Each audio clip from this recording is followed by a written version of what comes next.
Hi, everyone. I'm Sabrina Dhami. This is your 13 Now News afternoon update on this Wednesday, August 10th. And we begin with some breaking new details on a tragic case out of East Greenbush. A mother and daughter hit and killed by a car while crossing a busy street. Dan Levy has been working on getting some new details on this, and he joins us live right now. He is at the East Greenbush Police Department. And Dan, I know your connection is kind of in and out.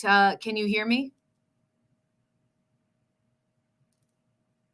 I think we unfortunately just lost Dan's connection, so we're going to work on reestablishing that. But in the meantime, we're going to go to another case we've been following very closely, the case of a man who was shot by Albany police after they say he charged at them armed with a knife. We have been showing you this police body cam video since this happened back in January. Jordan Young was in court today, and he was there to respond to a plea deal that was offered to him. Jonathan Hunter is here in 13 Now News studio with me. And Jonathan, what happened in court today? Well, essentially, was in court today. The court case didn't take that long, but they decided to decline the plea deal. So the plea deal would have allowed Jordan Young, if he accepted it, to go to prison for 3 to 5 years. And Jordan Young, with his attorney, they said no. And then after the court case, I spoke to Jordan Young's attorney, Rebecca Sokol, and essentially she believes that she does not want her clients to go to jail. As we know, he was shot by police. He was hospitalized, had some surgeries. He actually has another surgery in the next week, and she is concerned from a health standpoint. And actually, today in the courtroom, we did see him, and you could tell visibly it was harder for him to walk, and he did lose a significant amount of weight. So from her perspective, she doesn't believe her clients should have to go to jail. Okay, an update on that case we've been following very closely. Jonathan, thank you very much for being here with us to update us on that. I see Dan is back now, so let's try one more time. Dan, can you hear me? I'm sorry, you talking to me? I am, Dan. Just want to see if you can hear me. I can hear you and see you now. Okay, I can hear you and see you now too. There's some Wi-Fi issues, but we've been working on it. Okay, well, thank you for joining us, because I know this is unfortunately a really tragic case. You've been working on getting some new updates out of East Greenbush on this. That's right. I'm still at East Greenbush Police Headquarters, where detectives are still trying to piece together exactly what happened on 9 and 20 last night, the Columbia Turnpike. This is just a horrible, horrible tragedy. Two generations of one family just eliminated, and a third generation, just an 18-year-old boy looking at perhaps a very uncertain future. And let's not forget that there's a 23-year-old young man here who, according to police, wasn't doing anything wrong. No drugs, no alcohol, no impairment of any kind. He was just driving his car home from work, and he crashed into these two women, and he's looking at perhaps reliving the nightmare for a very long time. You're looking at scene video shot last night. It was just after dark. It was maybe 8:30 last night. Here's what we know. A mother and a daughter walked across that Columbia Turnpike. It's 4 lanes. The mother, 88-year-old Rita Bull, and her daughter, 50-year-old Roberta Kenny. They were heading back home across 4 lanes of the Columbia Turnpike, just moments from home when they were struck by the car. Neither mother survived.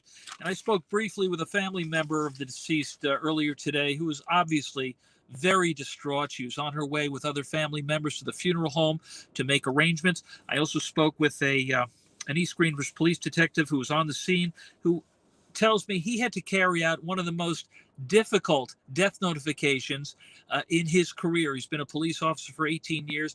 To tell an 18-year-old that his mother and his grandmother had just been killed. It was just a horrible, heartbreaking event. You'll hear from the detectives coming up beginning at 4 o'clock, and we'll have much more on this story. Sabrina? Just so sad and tragic. Dan, we thank you for joining us from outside East Greenbush Police for an update on that, and we will hear from you again live at 4. Thank you, Dan. I want to get you updated on a story that we are following right now, in fact, happening right now. A press conference is underway in Watervliet on a disturbing case, a man accused of sexually assaulting an adult with autism. So here's what we know right now. The man arrested is Jamal Ali. He is 64 years old, and we do have a picture just sent to us from police. It's on your screen right now. What we know about this case is that police say he approached a man at a bus stop, invited him back to his apartment for drinks and a movie, and then police say Ali sexually assaulted this man. Police tell us he is a level 3 sex offender arrested for crimes dating back to 1978. Kumi Tucker is at this news conference again underway right now, and she will have more on this case starting live at 4.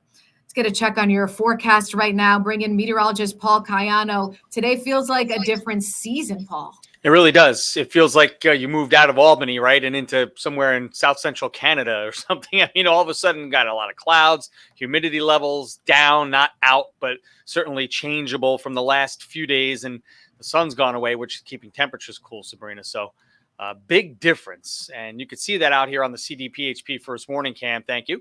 And Saratoga Springs looking mostly cloudy right now. We are starting to see more breaks in the clouds.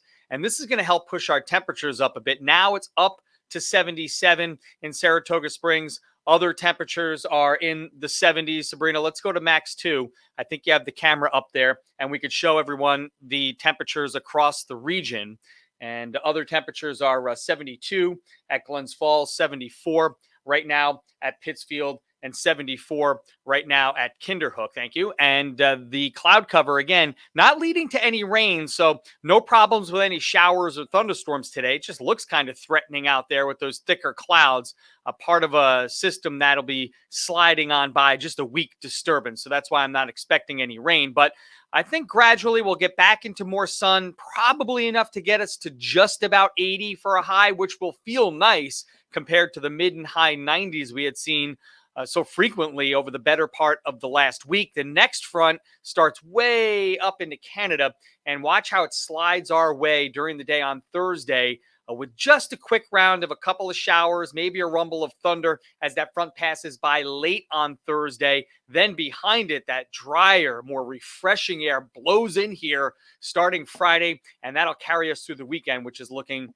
fantastic. 63 tonight with partly cloudy skies, back to 85 tomorrow with that front coming through, but just a passing shower or storm, not an all-day rain. Friday, Saturday, and Sunday, probably the best weather of the summer, really, by a lot of measures. A lot of sun, low humidity, warm air, without any rain. It looks good. Showers and storms enter the forecast back into the picture for the early part of next week. So a nice stretch of weather coming up after we get rid of those clouds today. Sabrina. All right, Paul, what a change, certainly. Thank you so much. We'll talk to you live at 4. Okay.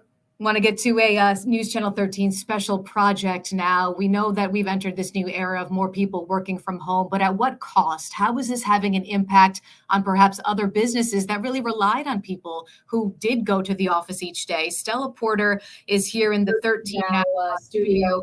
Something you've been working on, Stella. Yeah, Sabrina, we've talked so much about the benefits of work from home, more people spending time with their families, more flexibility, and everything that comes with that. But tonight we're speaking to a convenience store in downtown Albany, Amil's Newsroom Convenience Store, and Anthony Farida, the co-owner, who has run this store for years. It's been in his family for 50 years. That's been their livelihood. And in 2020, they watched their customer base totally disappear from nearby offices and the One Commerce Plaza offices that are above their newsstand. So some of those faces have come back.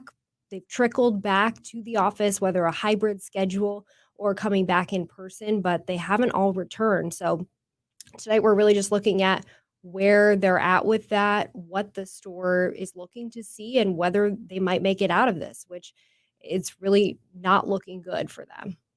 There's something that I think people don't think about, Stella, is that while there is that work-life balance that people enjoy, if work from home is for you, but the ramifications on these businesses that really relied on people just stopping by the store and grabbing coffee or grabbing lunch while they're out. And it's an interesting angle to this whole thing. Absolutely. And they talk about how that morning rush of everyone coming in, buying their snack for the day, buying their lotto tickets, that really has vanished, and it's very much depleted right now. And so they talk about something that we've lost when we've gained a lot from working from home. What have we lost at the same time?